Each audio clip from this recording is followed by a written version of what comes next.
오늘 읽은 본문의 내용은 이 서원 혹은 맹세에 관한 율법입니다. 이 성경에서 서원은 하나님께 하는 것으로서 이 자기의 소원을 말하면서 그것을 이루어 주시면 무엇을 하겠습니다 혹은 무엇을 하지 않겠습니다라고 약속을 하는 것입니다. 이 서원에 대해서 우리가 이제 좀 쉽게 알 수 있기 위해서 예를 들면 이제 사무엘상 1장에 나오는 한나의 소원을 우리가 예로 들 수가 있습니다. 엘가나의 아내 한나가 하나님 앞에 이제 소원을 하게 되는데요. 엘가나에게는 두 명의 부인이 있었습니다. 두 명의 부인이 있었는데 한나와 분인나라는 부인이 있었어요. 근데 한나는 아이가 없었습니다. 자식이 없었습니다. 자식을 못 낳았고 분인나는 자식이 있었어요. 근데 이 엘가나 남편은 아이를 갖지 못한 한나를 훨씬 더 사랑을 하였습니다.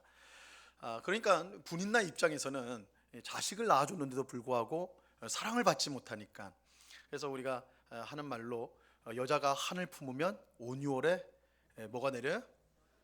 서리가 내려요. 그죠? 이 분인나 마음에 이 원한이 생긴 거예요. 그래서 누구를 괴롭히기 시작합니까? 한나를 괴롭히는 거죠. 그죠? 남편한테는 사랑을 받아야 되니까, 남편이 문제인데 어쨌든 사랑을 받아야 되니까 한나를 괴롭히기 시작. 너는 자식도 못 낳으면서도 이 집에 필요도 없으면서 막 그렇게 하냐. 막 하여튼 그렇게 막 핍박하고 공격하고 멸시하고 막 그렇게 했어요. 이 분인나의 괴롭힘 때문에 한나는 식음을 전폐하고 슬픔에 빠지게 되죠. 남편의 위로도 별 소용이 없었습니다. 하지만 한나는 믿음의 여인이었어요. 한나는 사람 앞에서가 아니라 하나님 앞에서 통곡하며 기도를 하였습니다. 그리고 하나님께 소원을 하게 돼요. 이 사무엘상 1장 11절 말씀인데요, 우리 같이 한번 읽어봅니다. 시작.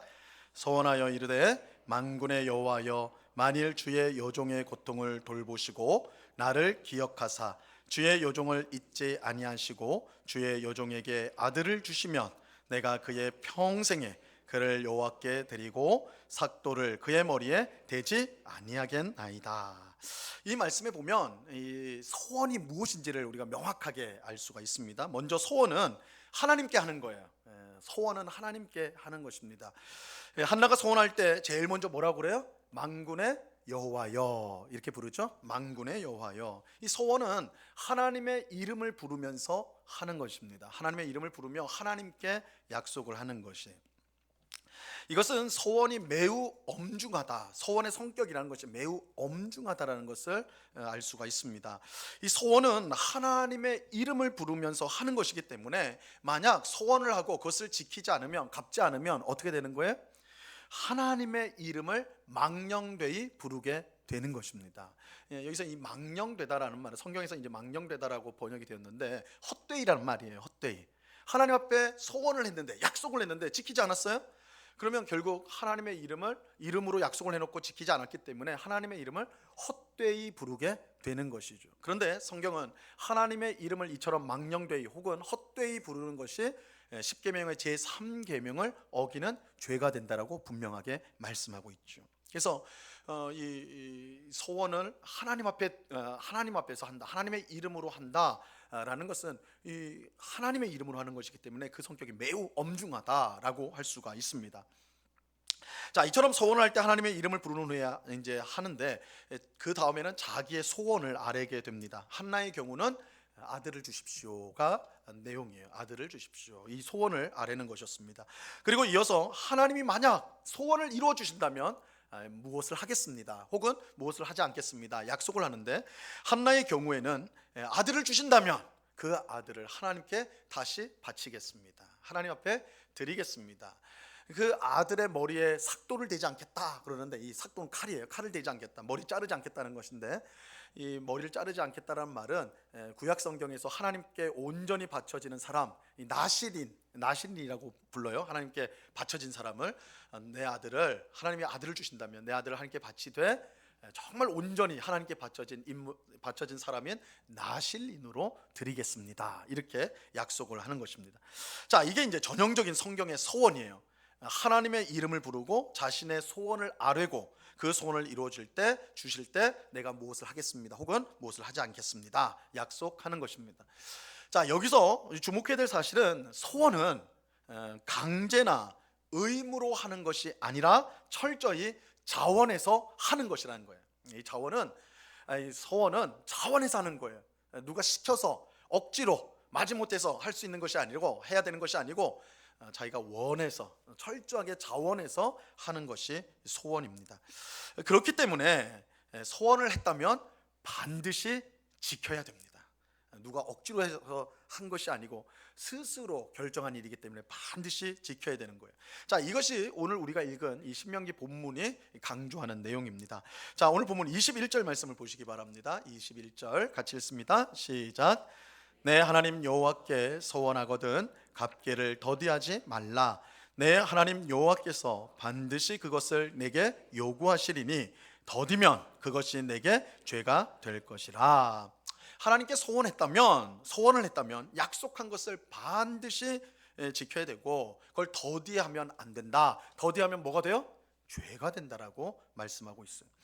소원을 지키지 않는 것이 죄가 되는 이유는 앞서 말씀드린 대로 소원이 하나님의 이름으로 된 것이기 때문입니다. 소원을 지키지 않는다는 것은 하나님의 이름을 망령되이 헛되이 부른 것이 되고, 그렇다면 제10계명의 제3계명을 어기는 것이 되기 때문에 죄가 되는 거예요. 또 지키기는 하지만 결국은 지켜요.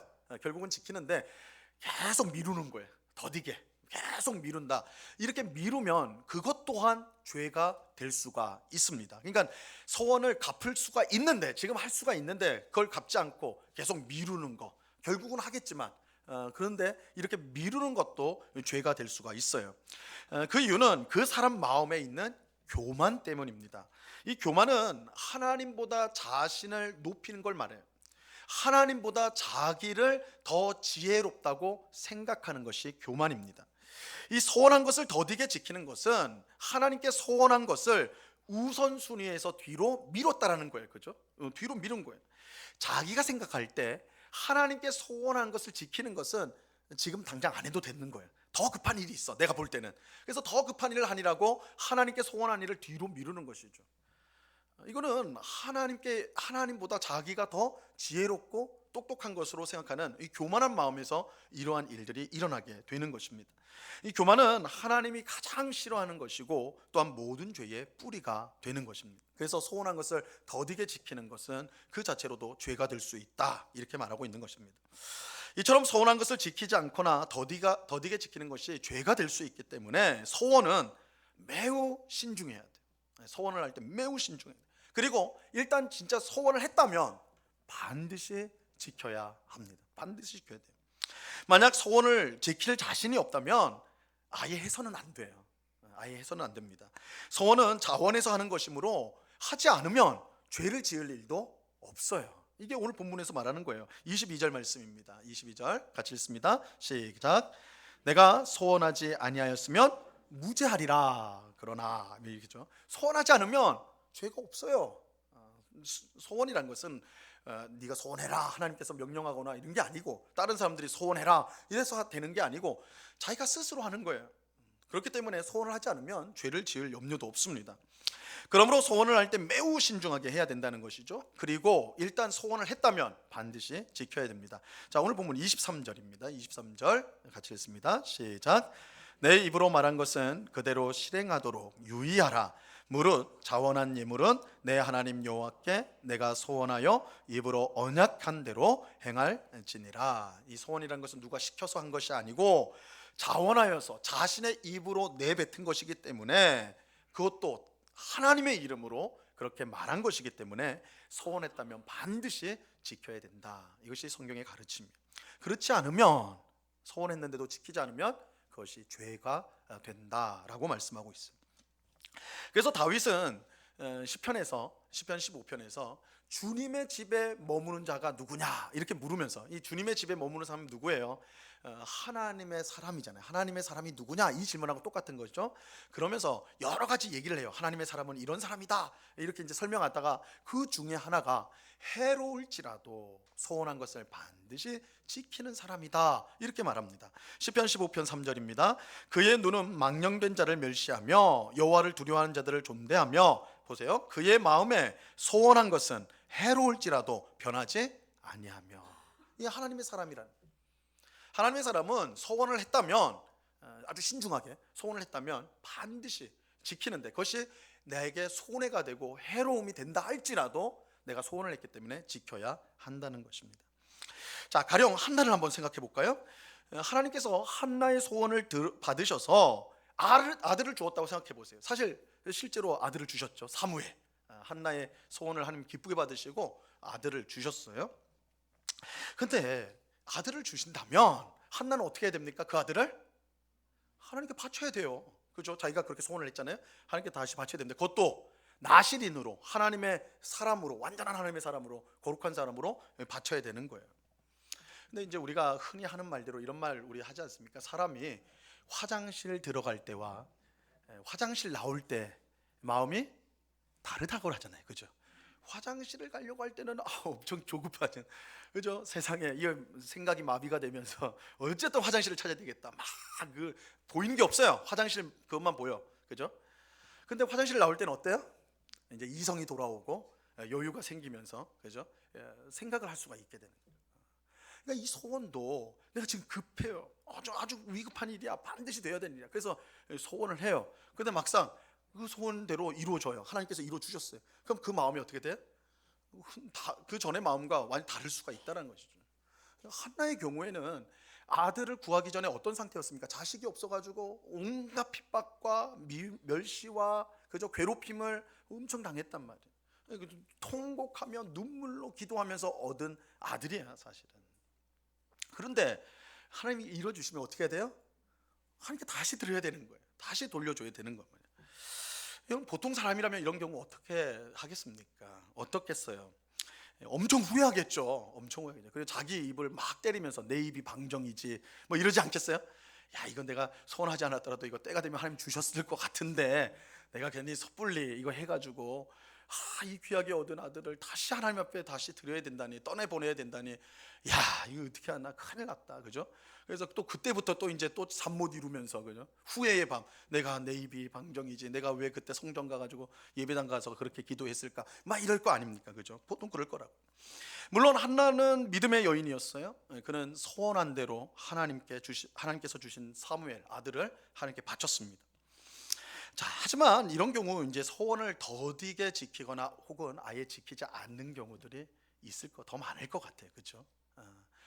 이거 어떻게 얻은 아들인데 다시 돌려드립니까? 그죠? 우리 같으면 보통 사람 같은 경우는 안 할 거란 말이에요. 왜요? 이거 명백하게 손해예요. 명백하게 해로운 거예요. 이거 어떻게 얻은 아들인데 이 아들을 드리나, 그죠? 이거 소원 지키기가 쉽지 않을 것입니다. 자, 그래서 이런 일이 일어나지 않도록 소원하는 일을 극히 조심해야 된다. 성경은 계속해서 강조를 합니다. 경고를 해요. 잠언서 20장 25절 말씀인데요. 같이 읽어봅니다. 시작. 함부로 이 물건은 거룩하다 하여 소원하고 그 위에 살피면 그것이 그 사람에게 덫이 되느니라. 자, 이 말씀은 딱 읽기만 하면 이게 무슨 뜻이지 확 안 들어와요. 근데 이제 우리말 성경에도 다른 종류들이 여러 권이 있는데, 제가 한글 성경을 좀 참고해서 보니까 거기 딱 명확하게 이렇게 번역을 했더라고요. 뭐라고 번역했냐면, 소원을 하고 난 후에 그 생각이 달라지면 그것이 덫이 된다.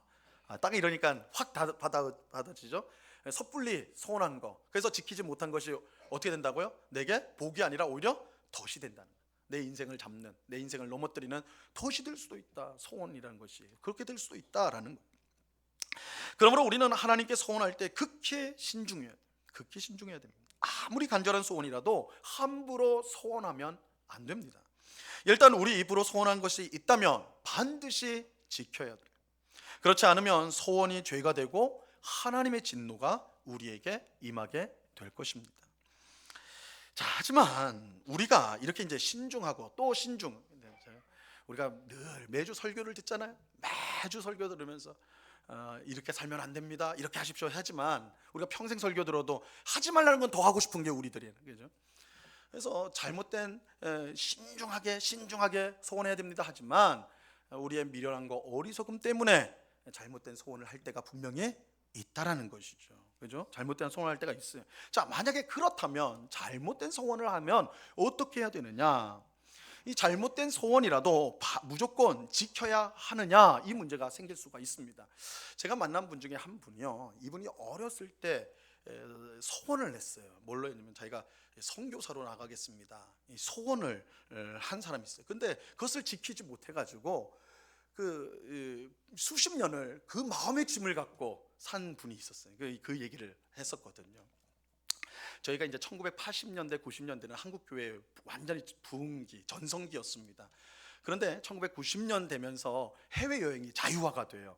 그러면서 해외 선교에 대한 붐이 일었습니다. 그래서 교회마다 단기 선교 많이 가고 또한 선교사로 또 자원하는 사람들이 굉장히 많았어요. 그 당시에 굉장히 많았습니다. 그때는 이제 청년 청소년들이 교회로 몰려들 때니까 막 민물처럼 막 밀려들 때였어요. 그러니까 제 기억하기에 제가 이제 그 당시에 이제 중고등학교 시절을 지났으니까 그때 되면요, 교회에서 이제 뭐 중고등부 수련회를 간다거나 아니면 부흥회를 할 때가 있잖아요. 그럼 강사들이 와가지고 아주 뜨겁게 복음을 전해요. 예수님이 우리를 위해서 십자가에서 죽었는데 니들은 뭐 하고 있냐, 막 이렇게 막 그렇게 설교를 해요. 그리고 이제 마지막에 꼭 하는 순서가 뭐냐면, 자, 다 눈을 감아라. 눈을 감으라고 해요. 꼭 눈을 다 감으라고 한 다음에 선교사로 자신의 인생, 예수님이 너희를 위해서 죽었는데 예수님을 위해서 무엇을 하겠느냐, 복음을 전하는 삶을 살아야 되지 않겠느냐, 해외로 나가서 복음을 전할, 해외로 나갈 선교사로 자원할 사람을 손들어라, 그죠? 뭐 혹은 일어나라, 뭐 이렇게 합니다, 그죠? 그럼 어떻게 해요? 막 뜨겁게, 그죠? 막 뜨겁게 예수님의 사랑 막 복음을 막 한 다음에 니들이 그 사랑을 받았는데 가만히 있으면 되겠어, 막 이러면서 하니까 그거 다 손든다고요, 그죠? 와, 뜨겁게 막 눈물 흘리면서 주님, 제가 주님을 위해서 살겠습니다, 막 다 일어나, 그죠? 눈 감고 하라고 그러지만 실눈 뜨고 다들 봐요, 그죠? 저도 실눈 뜨고 봤어요. 누가 일어나나 봤는데 진짜 다 일어나고 다 손들고 막 그래요. 다 그래요. 여러분, 제가 그 자리에서 일어섰을까요, 안 일어섰을까요? 제가 손을 들었을까요, 안 들었을까요? 제가 지금 생각을 해도 참 기특하게도 저는 일어나지 않았어요. 왜냐하면 저는 선교사로 부름을 받은 적이 없었거든요. 거기에 이제 제가 확신을 못했어요. 하나님 나를 선교사로 불렀다는, 만약에 그런 마음의 확신이나 소원을 주셨다면 그랬겠지만 전혀 그렇지 않았어요. 그래서 그러지 않았어요. 근데 실눈 뜨고 보니까 거의 다, 제 친구들도 거의 다, 그래, 후배들 선배들 다 그런 거예요. 야, 큰일 났다. 우리 사회에 다 선교사로 나가면 누가 나라 지키나, 그런 걱정이 들 정도로 다 그렇게 하더라고요. 그래서 그때는 안 일어난 사람들, 손 안 든 사람들이 믿음 없는 사람이 되는 거예요, 그죠? 그래서 저를 다 째려보는 거예요. 저 믿음 없는 놈. 그래서 그런 핍박을 받아야 됐어요, 안 일어나가지고. 근데 제가 나중에 보니까 이제 시간이 많이 흘러가지고 보니까, 그럼 제 친구들이 다 선교사로 나갔냐, 선배들 후배들이 다 나갔느냐, 나간 사람 거의 없어요. 그때 다 소원해놓고 거의 나가지 않았어요. 오히려 일어나지 않은 제가 목사가 되어버렸어요. 참 아이러니죠. 아무튼 제가 만난 그 분이요, 어릴 때 이제 선교사로 소원을 했는데 그것을 지키지 못하는 그 마음의 큰 짐을 가지고 살고 있었어요. 너 어떻게 해야 되냐, 굉장히 항상 그 마음에 짓눌린 거예요. 자기가 소원을 했는데, 선교사로 살기로 했는데 그러지 못했거든요. 이제 나이가 이제 중년 더 후반으로 접어드는데, 자, 그렇다면 이런 경우 어떻게 해야 되냔 말이에요. 이런 경우 어떻게 해야 되는 거예요? 일단 소원한 것은 사실이니 지금이라도 직장 때려치우고 가족들의 반대를 다 무릅쓰고 선교사로 나가는 게 맞는 것일까요? 다윗은 해로울지라도 소원한 것을 지키는 것이 하나님의 사람이라고 했으니까 그렇게 하는 게 맞냐라는 것입니다. 실제로 성경에 그런 경우가 나옵니다. 잘못된 소원의 경우가 나와요. 이 구약 성경 사사기 11장에 보면 입다라는 사람이 나옵니다. 입다, 이 소원 얘기하면 빠질 수 없는 사람이에요. 입다라는 사람. 입다는 길리앗의 아들로 태어났는데요, 그 길리앗, 그 아버지의 아내에게서 태어난 게 아니라 그 아버지가 어느 날 술집에 갔는데 아주 아름다운 첩이, 그 기생이 있었어요. 그 기생이랑 하룻밤 보내면서 낳은 아들이 입다였어요.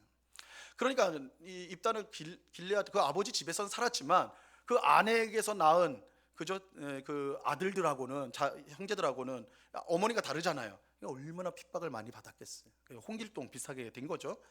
막 핍박받다가 결국은 쫓겨나게 됩니다. 그 집에서 쫓겨나게 돼요. 너는 우리 자식 아니야, 막 이러면서 쫓겨나게 돼가지고 이제 그 집을 나와가지고 막 방황하고 배회합니다. 그러면서 이제 사람들, 자기와 비슷한 처지에 있는 사람들 불러 모아가지고 세력을 만들어요.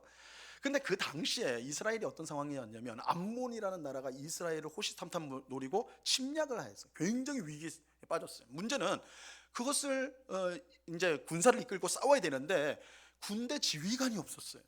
그래서 이 이스라엘의 장로들이, 지도자들이 입다를 찾아갑니다. 왜냐하면 입다는 그 당시에 큰 용사로서 명성을 떨치고 있었던 것 같아요. 굉장히 그러니까 이 무공에 뛰어났고 리더십이 있었던, 어릴 때부터 이 밖에서 거친 생활하다가 리더십이 아주 뛰어났던 것 같아요. 그래서 입다에게 너가 지휘관이 돼서 우리를 암몬으로부터 구해달라 요청을 받게 됩니다.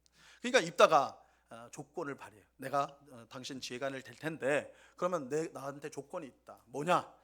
내가 승리를 한다면 내가 이스라엘의 통치자가 되겠다. 당신들의 통치자가 되겠다. 그러니까 전체가 아니라 그 이제 지파에 내가 통치자가 되겠소. 이렇게 하는 겁니다. 보통 때라면 말이 안 되죠, 그죠? 막 겉에서 도는 사람이 어떻게 통치자가 됩니까? 근데 상황이 너무 급박했어요. 그래서 장로들이 그래, 우리가 당신을 통치자로 모시겠다. 그러니 승리만 해다오, 우리를 지켜다오. 이렇게 된 겁니다. 그래서 입다가 군사들을 이끌고 이제 전쟁터로 나가는데 문제가 이때 이제 발생하는 거야. 이제 나가면서 입다가 기도하면서 서원을 합니다. 입다가 소원을 해요. 사사기 11장 30절에서 31절 말씀입니다. 제가 한번 잘 들어보세요. 그가 여호와께 소원하여 이르되 주께서 과연 암몬 자손을 내 손에 넘겨 주시면, 그죠? 조건이에요. 하나님 앞에 이렇게 해주시면, 그래서 암몬을 내 손에 넘겨주시면, 내가 암몬을 물리치게 해주시면, 그러면 이제 31절에 뭘 하겠다. 내가 암몬 자손에게서 평안히 돌아올 때에 누구든지 내 집 문에서 나와서 나를 영접하는 그는 여호와께 돌릴 것이니 내가 그를 번제물로 드리겠나이다. 입다의 소원은 무시무시한 것이었어요. 무시무시한 것이었어요. 입다는 하나님이 전쟁에서 이기게 하시면 집으로 돌아올 때 제일 먼저 나를 영접하는 사람을 하나님께 번제물로 드리겠다라고 소원을 하였습니다. 이 번제는요, 이 제물을, 하나님 앞에 드리는 제물을 불로 다 태우는 거예요. 번제는 온전히 다 태워서 드리는 것이 제사 방식의, 제사가 번제예요, 번제. 입다는 암몬과 전쟁에서 반드시 승리를 해야 됐습니다. 그래서 백성을 구원하고 이스라엘의 통치자가 되기를 원했어요. 이것은 첩의 자식이라고 해서 쫓겨났던 자신의 비참한 삶, 그저 불우했던 어렸던 그 어린 시절의 삶을 한 방에 뒤집을 수 있는 아주 조로의 기회였던 것이죠. 그렇게 입다는 소원을 할 때 보통의 제물로는 안 되겠다라고 생각한 것 같아요. 그래서 사람을 바치겠다라고 그렇게 말을 한 것이죠. 아마도 입다는 집안에서 일하는 종이 자신을 제일 먼저 영접하러 나오리라 그렇게 생각을 했던 것 같아요. 아마도 내 종이 제일 먼저 나와서 나한테 수종을 들겠지. 그럼 그 종을 번제로 바쳐야 되겠다. 이렇게 생각을 한 것 같아요. 하지만 끔찍하게도 전쟁에서 승리한 입다를 제일 먼저 영접하러 나온 사람은 종이 아니라 그의 하나밖에 없는 딸이었어요. 자, 사사기 11장 34절 말씀입니다. 이 말씀 같이 읽어봅니다. 시작. 입다가 미스바에 있는 자기 집에 이를 때에 보라, 그의 딸이 소고를 잡고 춤추며 나와서 영접하니 이는 그의 무남동녀라. 하나밖에 없는 딸이요, 아버지의 위대한 승리를 축하하기 위해서 춤추며 나와서 영접하였어요. 이건 어떻게 보면 딸로서는 마땅한 도리지요. 얼마나 기뻤겠어요. 얼마나 좋았겠어요. 그래서 막 춤추며 노래하면서 승리한 개선장군인 아버지를 맞으러 딸이 나왔어. 하지만 그 모습을 본 입다, 아버지의 마음은 무너져 내렸죠. 그가 한 소원 때문에 그래요. 그가 한 소원 때문에. 자기 목숨보다 귀한 딸을 자신이 한 소원 때문에 번제물로 바쳐야 했기 때문이에요. 자, 여러분 같으면 어떻게 하시겠습니까? 여러분 같으면 어떻게 하시겠어요? 입다는 그 소원을 지킵니다. 사사기 11장 35절에 보니까 내가 여호와를 향하여 입을 열었으니 능히 돌이키지 못하리라. 자신의 소원을 지켰습니다. 그래서 딸은 2달 동안의 정리하는 시간을 가지고 번제물로 바쳐지게 돼요. 성경에 이렇게 잔인한 이야기가 있어도 됩니까? 그래서 사실은 이 부분이 굉장히 논쟁적이에요. 이 내용이, 이 부분이. 그래서 어떤 학자들은 사람을 그렇게 불로 태워가지고 하는 게 이게 말이 되냐, 성경에서 말이 되냐, 이거는 사람을 불로 태운 그 번제가 아니고, 번제란 말은 상징적 말이고, 이 딸이 결혼을 하지 못하고 처녀로서 늙어 죽게 한 것이다, 이렇게 해석을 하기도 합니다. 그러나 이게 다 사실은 팽팽해요. 팽팽해. 저도 이제 신학교에서 이거 배울 때 교수님들이 이 두 가지, 학교 교수님들도 나뉘어졌어요. 이 의견이 한쪽은 늙어서 죽는, 처녀로 죽는 거다, 한쪽은 실제로 불로 태웠다, 이렇게 나뉘어졌기 때문에 이 부분도 우리가 천국에 가서 확정 짓는 걸로 일단 하고, 다만 이 문자적으로만 보면 이 번제로 드린 것을 우리가 이제 그것이 사실은 어느 정도 더 이제 학자들은 그쪽에 더 무게를 두는 것도 사실이에요. 만약에 그렇다면, 번제를 드리는 게 사실이었다면 이거 참 충격적인 것이죠. 정말 충격적인 것이죠. 여러분 어떻습니까? 입다가 여러분 이거 잘한 거예요. 시편 15편에 해로울지라도 지키라 했으니까 입다는 순종한 거 아닙니까? 내가 소원을 했으니, 하나님께 입을 열었으니 내가 지켜야 된다, 안 지킬 수 없다 해가지고 실행한 거 아니에요. 그렇다면 입다는 정말 하나님 앞에서 자기가 한 것을 지켰기 때문에 하나님의 집에 거할 하나님의 사람이 맞습니까? 결코 그럴 수가 없겠죠. 그렇지 않아요. 우리는 여기서 이 입다의 두 가지 결정적 잘못을 주목해 봐야 돼요. 두 가지 잘못. 먼저는 그는 잘못된 소원을 하였어요.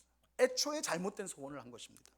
아무리 전쟁에서 승리하는 것이 중요하다고 해도 그것을 위해 사람의 목숨을 바치는 것을 소원하는 것은 그 자체로 잘못된 거예요. 왜냐하면 하나님은 제사를 받으실 때, 제물을 받으실 때 사람의 생명을 제물로 받지 않으세요.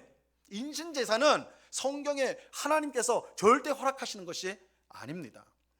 그런데 고대 사회에는 인간을 제물로 바쳤어요. 우리 심청이 인당수에 빠뜨리잖아요, 그죠? 그게 인신제사예요. 사람을 제물로 바치는 거 아닙니까? 고대 사회에 그런 것이 있었다고요. 이 성경에도 몰렉이라는 신에게 자기 자녀를 바치는 경우가 있었습니다. 그런데 그 경우를 하나님은 굉장히 가증히 여기셨어요.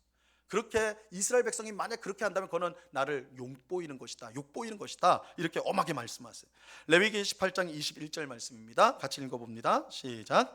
너는 결단코 자녀를 몰렉에게 주어 불로 통과하게 함으로 내 하나님의 이름을 욕되게 하지 말라. 나는 여호와이니라. 이 불을 이제 불로 통과한다는 거는 그냥 서커스처럼 슉 지난다가 아니에요. 던져버린다는 거예요. 불 속에 자식을 바치는 거예요. 근데 하나님 뭐라고 그래요? 그건 나 욕보이는 거다. 예레미야서에서는 나를 내가 가증히 여기는 것이다. 하나님 절대 인신제사를 원하지 않습니다. 사람을 바치는 건 있을 수가 없는 일이에요, 하나님 볼 때. 그러니까 이 자체가 결정적인 잘못이에요. 물론 창세기 22장에 보면 하나님께서 아브라함에게 그의 독자 이삭을 여기서도 똑같이 번제로 바치라고 명령을 하시죠. 번제로 바치라고. 하지만 이것은 아브라함의 믿음을 시험하기 위해서 굉장히 과장된 명령을 하셨어요. 하나님은 실제로 그렇게 하도록 한 것이 아니죠. 그거 어떻게 알아요? 하나님은 이미 제물로 바칠 어린 양을 예비해 놓고 계셨어요. 그러니까 이삭을 실제로 하나님이 번제로 받으시려고 한 건 아니라는 거예요. 그러므로 입다의 소원은 그 자체로 잘못된 거예요. 하나님께서 결코 원하지 않는, 하나님의 뜻에 완전히 어긋난 그것을 소원했기 때문입니다. 그래서 잘못된 소원이다. 자, 그리고 두 번째로 입다의 또 다른 결정적인 잘못은 하나님의 뜻에 어긋난 잘못된 소원을 하였다면 그것을 지킬 것이 아니라 회개해야 했다라는 것입니다. 지키는 게 잘못된 거예요. 그러니까 이때는 지키는 게 아니라 갚는 게 아니라 회개해야 되는 거예요. 회개를 해야 돼요. 우리는 우리의 소원을 받으시는 하나님이 누구신지를 분명히 알아야 돼요. 하나님이 어떤 분인지를 알아야 돼요. 하나님은 우리가 어리석음과 무지로 하나님의 뜻을 벗어난 잘못된 소원을 했을 때 그래도 그것을 끝까지 지켜야 된다고 말씀하는 그런 하나님이 아니세요. 하나님은 우리를 향한 하나님의 생각은요, 우리가 정말 고통당하고 잘못된 소원 때문에 잠을 이루지 못하면서 그저 어떻게 해야 되나 맨 신음하고 끙끙대고 이렇게 하는 걸 하나님 원치 않으세요. 우리를 향한 하나님의 생각은요, 언제나 평안이지 재앙이 아닙니다. 자, 예레미야서 29장 11절 말씀입니다. 같이 읽습니다. 시작. 여호와의 말씀이니라. 너희를 향한 나의 생각을 내가 아나니 평안이요 재앙이 아니니라. 너희에게 미래와 희망을 주는 것이라. 하나님은 잘못된 소원으로 우리가 완전한 절망에 빠지는 것을 원치 않으세요. 오히려 자신의 잘못을 회개하고 돌이키기를 원하세요. 입다는 소원을 했으니 할 수 없다고 생각하고 딸을 번제로 드릴 것이 아니라, 그죠? 그렇게 하는 게 순종이 아니에요. 하나님께 마땅한 순종이 아니에요. 그렇게 하면 안 되고 오히려 하나님 앞에 자신의 어리석음과 미련함을 철저히 회개했어야 마땅한 것입니다. 여러분, 혹 오늘 예배하는 성도님들 가운데 이 지킬 수 없는 잘못된 소원을 전에 하였고, 그죠? 이거 소원이라는 건 굉장히 개인적인 것이기 때문에 뭐 다른 사람은 알 수가 없는 거죠. 자기가 소원한 것들. 근데 이전에 했던 소원, 지킬 수 없는 그런 잘못된 소원을 해가지고 그것을 지키지 못해서 전전긍긍하는 분이, 성도님들이 혹 있다면, 정말 그것 때문에 마음에 무거운 짐을 가지고 살아가는 성도님이 있다면 그것을 지켜야 된다 이렇게 것이 아니라 오히려 하나님 앞에 나와 회개하셔야 돼요. 하나님 앞에 회개해야 돼요. 우리의 어리석음과 미련함, 성급함과 욕심을 회개해야 되는 것입니다. 그리고 그것을 돌이킬 수 있는 은혜를 구하셔야 돼요. 그렇다면 하나님께서 우리의 잘못된 소원, 잘못된 소원을 한 그 잘못, 죄를 용서하여 주시고 우리의 삶을 새롭게 하여 주실 것입니다. 그래서 잘못된 소원, 하나님의 뜻에 명백히 어긋난 소원을요 지키려고 노력하면 안 돼요. 그건 회개하고 내려놓으셔야 돼요. 하나님께 용서를 구하고 새롭게 해달라고 해야 되는 것입니다. 하나님은 그 기도를 받으십니다. 그러나 다시 말씀드리지만 하나님의 뜻에 명백하게 벗어나는 잘못된 소원이 아니라면 그것이 내게 해로울지라도 우리는 지켜야 돼요. 이게 이제 전제입니다. 가장 중요한 원칙이에요. 지켜야 돼요. 이건 자원에서 한 거기 때문에, 그렇죠? 하나님은 우리가 하나님의 이름으로 자원하여 입으로 내뱉은 소원을 절대 가볍게 여기지 않고 반드시 지킬 것을 요구하십니다. 그러나 우리는 항상 또 신중하게 소원을 해야 하는 것입니다. 자, 그렇다면 마지막으로 이제 좀 우리가 생각해 보고자 하는 건데, 우리가 간절히 바라는 것은 그 무엇이든지, 그게 이제 하나님의 뜻에 명백하게 벗어난 것이 아니라면 무엇이든지 다 소원을 할 수 있는 겁니까? 다 소원을 할 수가 있는 겁니까? 이렇게 이제 우리가 물을 수가 있죠. 우리는 여기서 이제 성경에 나오는 첫 번째 소원, 이제 성경의 제일 첫 번째 소원을 통해서 이 부분을 우리가 이제 좀 생각을 해봐야 되는데요. 성경에 나오는 첫 번째 소원은 창세기 28장에 나오는 야곱의 소원입니다. 야곱이 처음으로 소원을 해요. 야곱은 형 에서의 위협을, 이제 형이 죽이려고 그랬거든요. 야곱을 장자권을 뺏어갔으니까 야곱이. 그래가지고 이제 형이 죽이려고 하니까 야곱이 이제 도망가는 겁니다. 피난길에 올랐어요. 이때 이제 베델이라는 지역을 지나가는데 거기서 이제 밤이 돼가지고 잠을 잡니다. 잠을 자는데 그때 꿈에서 하나님이 나타나세요. 꿈에서 나타나가지고 야곱을 만나주세요. 야곱을 만납니다. 그리고 야곱에게 말씀을 하세요. 무슨 약속을 주시는 거예요.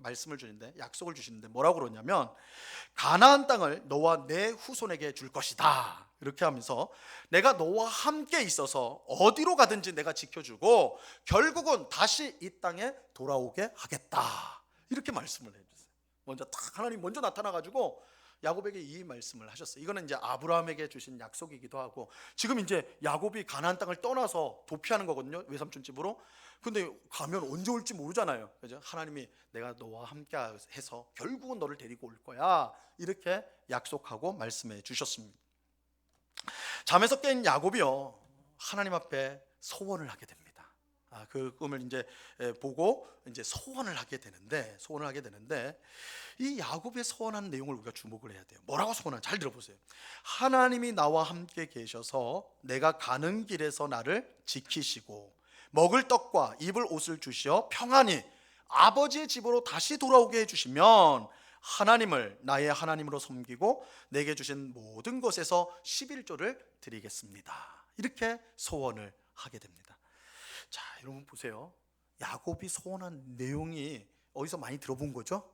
그 내용이 어디서 들어본 거죠? 어디서 들어본 겁니까? 하나님께서 야곱의 꿈에 나타나서 하신 말씀이에요. 하나님께서 그 말씀하신 거예요. 내가 너와 함께 있어서 어디 곳이든 같이 가고 너를 결국은 이 땅으로 다시 데려올 것이다. 그리고 이곳을 너에게 줄 것이다. 그렇죠? 근데 야곱이 그대로 하나님이 그렇게 해주신다면, 그렇죠? 소원의 내용이 그거예요. 하나님이 주신 말씀 그대로를 반복하고 있어요. 여러분, 이것이 성경에 나오는 첫 번째 소원이라는 사실에 우리가 주목을 해야 돼요. 성경이 말하는 소원은 사실 우리의 소원이나 간절한 바람을 하나님께 말하는 게 아니라 하나님이 주신 약속의 말씀을 확인하는 거예요. 이게 우리는 보통은 소원은 정말 내가 하나님께 응답을 받고 싶은데 뭔가를 얻고 싶은데 이게 최후의 수단으로 내가 약속을 거는 거예요. 그죠? 내가 뭔가를 걸고 받는 거, 이렇게 생각하기 쉬운데 야곱의 소원, 성경에서 처음 나오는 소원에서 보는 것처럼 이 소원은 우리가 무엇이든지 원하는 것을 얻고자 하는 수단이 아니에요. 오히려 하나님이 우리에게 주신 약속을 이루어 주시리라는 그 믿음을 확인하는, 드러내는 그 행위가 소원이 되는 것입니다. 자, 이런 점에서 하나님 앞에 바른 소원은 무엇이든지 내가 원하고 바라는 것을 요구하는 게 아니에요. 하나님이 내게 이미 주신 약속을 확인하는 것입니다. 하나님이 말씀하셨으니 꼭 이루어 주실 줄로 믿습니다. 이것이 성경적 소원이에요. 하나님은 신실하신 하나님이기 때문에 그 소원을 반드시 이루어 주세요. 왜냐하면 하나님은 약속하신 것을 반드시 이루시거든요. 그래서 이 성경적 소원이라는 것은 하나님이 결국 나에게 주신 그 약속을 확인하는, 믿음으로 확인하는 행위가 소원이 되는 것입니다. 소원은 우리의 욕심을 이루는 수단이 절대 아닙니다. 소원은 하나님이 우리에게 주신 약속을 이루어 달라는 믿음을 보이는 거예요. 믿음을. 우리가 처음에 살펴봤던 한나의 소원에서 이 사실이 잘 드러납니다. 한나가 아들을 구한 것은 단순히 자신의 욕심 때문만은 아니에요. 내가 너무 지금 자식이 없어가지고 고통당하니까 하나님 아들 좀 주세요, 이걸 모면할 수 있도록 그렇게 한 게 아니에요. 그것은 이 한나가 소원하는 내용을 통해서 알 수가 있어요. 만약에 아들이 정말 필요해가지고 그렇게 했다면 그 아들을 바친다는 소원을 할 이유가 없죠. 차라리 내 목숨을 내가 나를 하나님께 드리겠습니다, 이렇게 했겠죠. 그렇게 하지 않고 아들을 받아서 아들을 드리겠다라는 거예요. 이것은 한나가 그의 늘 기도와 말씀의 삶을 살면서 하나님께서 자신을 통해서 이루실 일들, 그 약속들을 이미 알고 있었고 그것을 이루어 주시기를 믿음으로 이 소원을 통해 확인하는 것입니다. 이게 이제 우리가 보지는 지금 시간상 볼 수는 없지만 사무엘상 2장에 보시면 한나의 기도를 통해 분명히 드러나요. 한나의 기도는 굉장히 범상치 않은 기도입니다. 메시아를 예표하는 기도이거든요. 그러니까 이 소원 자체가 내 소원을 무조건 이루어줘야 되겠다는 거래가 아니라 오히려 하나님의 약속을 확인하는 것이 소원이었다. 우리가 꼭 기억을 해야 됩니다. 자, 이러한 소원은 하나님이 우리를 사랑하시고 가장 복된 것을 주신다는 믿음을 우리가 가지고 있을 때에 가능한 거예요. 이 믿음이 있어야 우리가 바른 소원을 할 수가 있는 것입니다. 우리 모두가 이 믿음을 가지고 바른 소원을 통해서 하나님의 은혜와 역사를 경험할 수 있기를 간절히 바랍니다. 우리는 소원할 때 신중하고 또 신중해야 돼요. 나의 잘못된 욕심으로 소원하지 않도록 조심해야 됩니다. 또 우리의 입으로 소원했다면 그것이 내게 손해가 되고 해로울지라도 지켜야 됩니다. 하나님께서 우리에게 신실하시기에 하나님은 우리 또한 하나님께 신실하기를 바라시는 거예요. 오늘 예배하는 우리 모두가 신중하게 소원을 하고 하나님의 약속으로 소원함으로 하나님이 베푸시는 귀한 은혜와 역사를 풍성히 경험하며 살아가는 오늘 우리 모두가 될 수 있기를 바랍니다. 이 은혜가 우리 모두에게 충만히 넘치기를 우리 주님의 이름으로 간절히 축원합니다. 기도하겠습니다. 하나님 아버지, 감사합니다. 오늘 소원에 관한 말씀을 우리가 함께 살폈습니다. 우리가 하나님 앞에 정말 하나님이 주신 말씀, 약속을 확인하며 믿음으로 확인하며 드리는 것이 성경적 소원이다. 그래서 아무 것이나 나의 욕심을 채우기 위한 수단이 소원이 아니라고 오늘 말씀하오니 우리 마음에 잘 새기게 하여 주옵소서. 하나님, 우리가 소원을 했다면 그것을 반드시 지켜야 된다라는 것 우리가 기억하고 언제나 신중하게 소원할 수 있도록 하옵시고, 신실하신 하나님께서 또한 우리도 신실하기를 바라신다는 그 사실을 꼭 기억하고 하나님이 우리에게 약속을 지켜주시듯이 우리도 하나님께 한 약속을 지킴으로 하나님께 영광을 돌리는 저희의 삶이 되게 하여 주시옵소서. 감사하며 예수님의 이름으로 기도드리옵나이다. 아멘.